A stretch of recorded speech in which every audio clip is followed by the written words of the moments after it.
Hi, ഇന്ന് നമ്മൾ നോക്കണത് നമ്മൾ ആഷിയെ കൂട്ടി കോളേജിൽ നിന്ന് ലീവിന് വന്നതാണ്. അപ്പോൾ അവൾ വന്നത് ഓടിപ്പോയി, ഗേറ്റ് തുറന്ന് കിടന്ന ഗേറ്റിന് ഓടിപ്പോയി അവൻ പൂട്ടി. അങ്ങനെ അവൾ വന്ന് പിന്നെ യൂണിഫോമൊക്കെ എടുത്ത് അവിടെ നിന്ന് കൊടുത്ത് യൂണിഫോമൊക്കെ ഡ്യൂട്ടി ടൈം കൊടുത്ത് യൂണിഫോമൊക്കെ നോക്കി അങ്ങനെ കഥ പറഞ്ഞുകൊണ്ടിരിക്കുമ്പോൾ അവൻ ഓടി വന്ന് അടിക്കണം. ഇനി അവൾ പോകും വരെ ഇത് തന്നെ ജോലി, അടിയുമ്പടി എപ്പോഴും ഇത് തന്നെ ജോലിയായിരിക്കും. കുറേ ദിവസത്തെ അടിയുണ്ട് ബാക്കിയുണ്ടെന്നൊക്കെ പറഞ്ഞുകൊണ്ടിരിക്കുകയാണ്. പിന്നെ സ്വീറ്റൊക്കെ കിട്ടി, അവൻ്റെ സ്വീറ്റൊക്കെ കൊണ്ടുവച്ച് കഴിക്കുകയാണ്.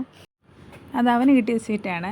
അപ്പോൾ അതൊക്കെ കഴിച്ച് അങ്ങനെ ഇരിക്കുമ്പോൾ പിന്നെ വൈകുന്നേരമായി വീട്ടിൽ പോകാമെന്ന് വിചാരിച്ച് അങ്ങനെ വീട്ടിൽ പോയി.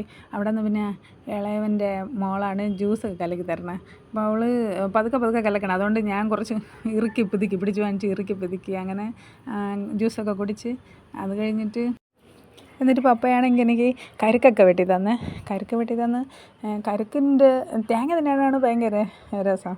അതവിടെ ഇളക്കി വെച്ചപ്പോൾ അങ്ങോട്ടും ഇങ്ങോട്ടും അടിപിടി ബഹളം. കരുക്കും വെള്ളവും എല്ലാവർക്കും വേണം, തേങ്ങയും എല്ലാവർക്കും വേണം. പിന്നെ പപ്പ ഇളക്കി തരാമെന്ന് പറഞ്ഞ്, പിന്നെ അതുകൊണ്ട് ഈസിയായി പപ്പ ഇളക്കി തന്ന്. അങ്ങനെ അതൊക്കെ കഴിച്ച് അവിടെ നിന്ന് പപ്പയുടെ അവിടെ നിന്ന് തന്നെ ചെറുകിഴങ്ങ് കുറേ തന്ന്, അതൊക്കെ തന്ന്